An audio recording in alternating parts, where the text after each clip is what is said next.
Let's keep it moving into another part of the world, very crucial part of the world, that is Ukraine-Russia theater.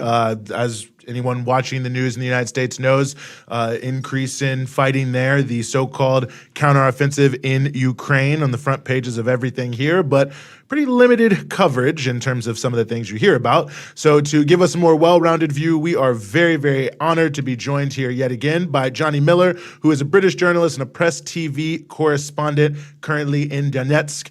Johnny, thanks so much for being back with us. Thank you very much for having me. It's good to be back. Good to see you guys again. No, absolutely. And the honor is all ours. And, here, obviously in the West, and I'm sure you're seeing this, a lot of news vis-a-vis, what's being called the Ukrainian counteroffensive. And you hear a lot about what Russia's doing, but you don't hear a lot about what's happening on the other side of the line.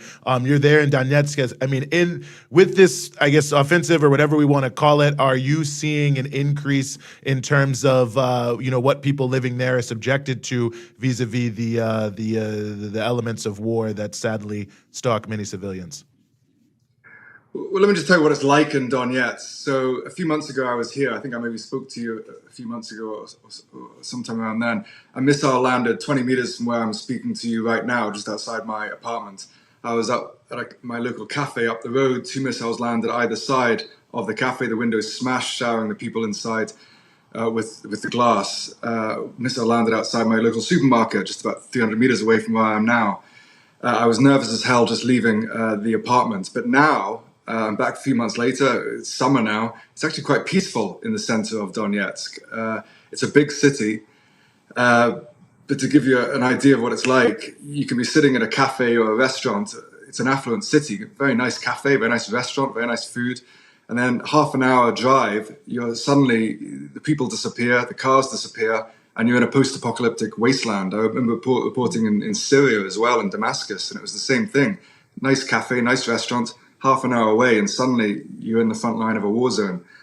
And so yesterday I was out with the aid workers on the front lines there, and it's scary, it's dangerous, there's outgoing, there's incoming. When Ukraine shells the center of Donetsk, a 20-year-old woman was killed a couple of days ago at the main railway station, and that was happening a lot. As I say, last time I was here, and these are times on the outskirts, it's difficult to say that because there's incoming, there's outgoing. People shouldn't be there. Yesterday I was with a family whose a missile landed through their roof, replacing the chandelier in their roof. And then last year, you can go on my Twitter account and see the images of this, and a missile hit their front door, and they've got a 10-year-old child there. And it's incredible to think. I've spent a lot of time in Donetsk. It's incredible to think they still live there. How many missiles have to hit your apartment block and you're still living there? But right now in the center of Donetsk, it's quite quiet. Why? Because the Ukrainians are focusing on their counteroffensive. Ukraine, of course, is a big country, and their counteroffensive is focused on the south and east of here, and they're trying to break down and break the land bridge, if you like, between Russia and Crimea.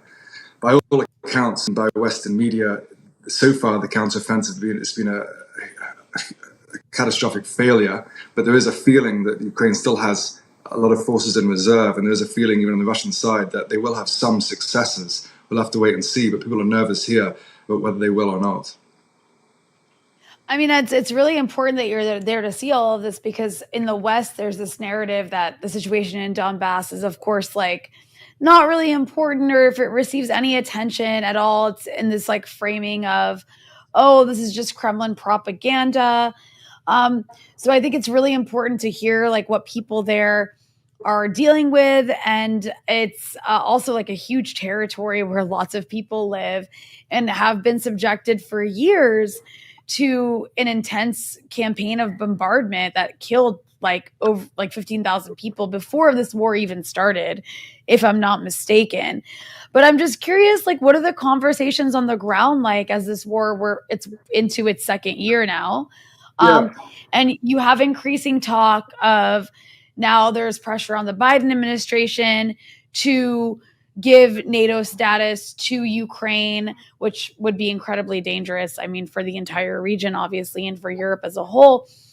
But I'm curious, what's the conversation on the ground there? Because we never hear people in Donetsk being just talked about, their opinions being talked about as the opinions of Ukrainians. It's only Ukrainians that are living in areas that are anti-Russia that we hear from. So like, what's the general environment? What's the general atmosphere of like opinion where you are right now? Yeah, I mean, this war has three elements. First of all, it's a civil war between Ukrainian and Nazis who took power in Kiev in 2014 and its Russian-speaking population, mainly in the south and the east. Second of all, it's an attempt by Russia to secure, as they see it, its geostrategic security, particularly Crimea. And thirdly, it's an attempt by NATO to damage Russian power in this developing war between the West and the East. I think I saw one of your Twitter posts the other day when you were drawing attention to Rasmussen, the NATO former NATO leader's comments saying that this war is about controlling Russia until we face the main threat, China. And the reality is nobody cares about the people in Ukraine or in the four regions claimed by Russia. My work over the last couple of days has been about finding out what people in these four regions want. The Ukraine is launching a massive counteroffensive, and they say they're trying to liberate the people of Donbas and Zaporozhye and Kherson. Let me tell you, on the outskirts of Donbas, my translator was taking the piss out of me, quite frankly. I kept asking people, what do you think of the counteroffensive? And do you want to be liberated by Ukraine? She's a Donetsk woman. She knows how absurd that question is. And the people just laughed at me and said, of course we don't want to be liberated by Ukraine. Some of the comments are, liberated from who? Liberated from ourselves? Another comment, liberated with what? With war and Nazism. I was in Mariupol today, and that was the base of Azov, the base of Nazi. So they know about that there. These people don't want to be liberated by Ukraine. And that's the reality, that thousands of Ukrainian soldiers are being sent to their deaths.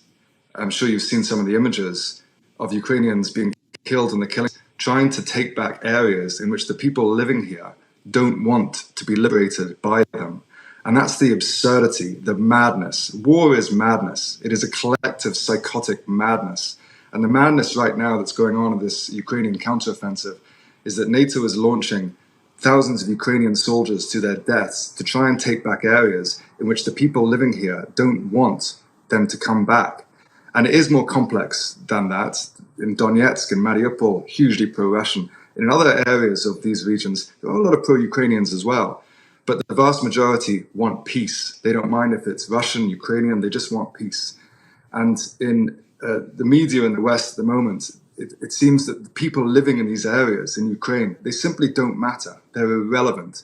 Why? Because this war isn't about Ukrainian people. It's not about the people living in these areas. It's a proxy war. It's an attempt by the United States to attain its global hegemony and to try and damage Russia and look towards China. That's what this war is about.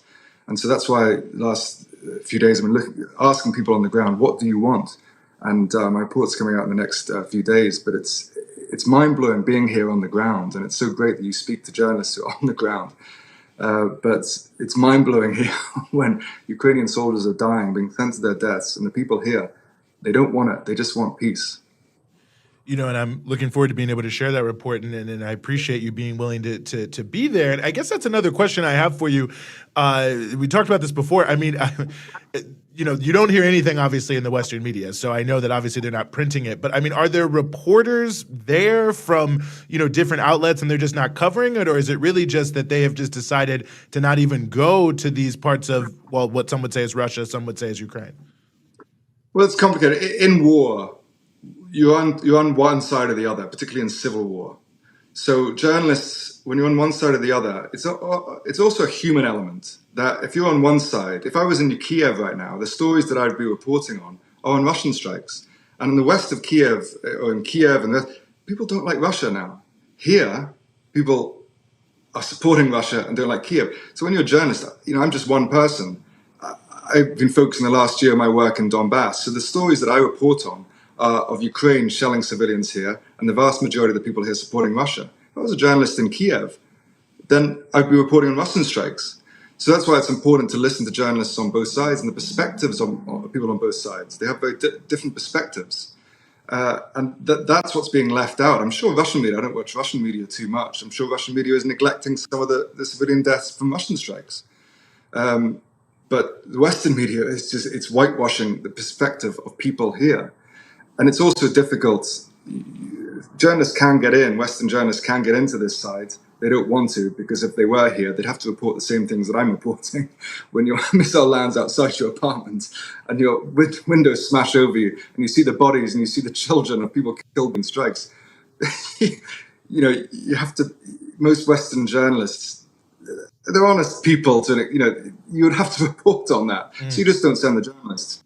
So it's important, and you guys, I think, do a great job of giving different perspectives. But it's important to listen to perspectives on both sides. Listen to some great stuff coming out of mainstream Western reporters. There's some really good reporters there.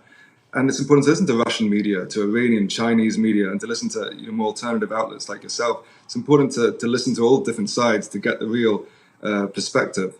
But without doubt, there's huge propaganda on both sides as well.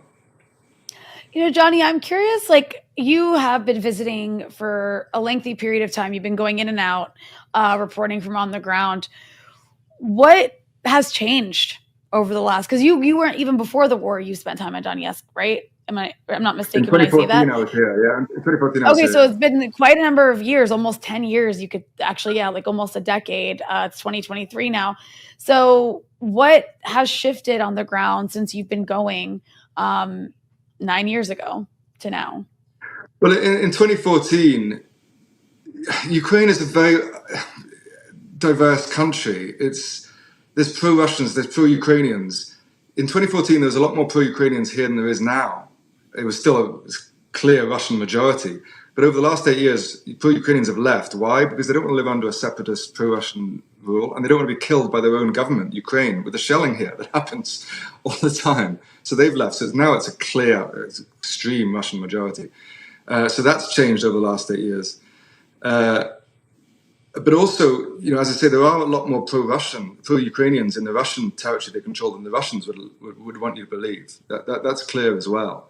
But also in Ukrainian territory, particularly in Kharkiv and Odessa, there's a lot more pro-Russians than the Ukrainians, and the West would like you to believe. I'm saying this to you right now. I try to be as honest as I can.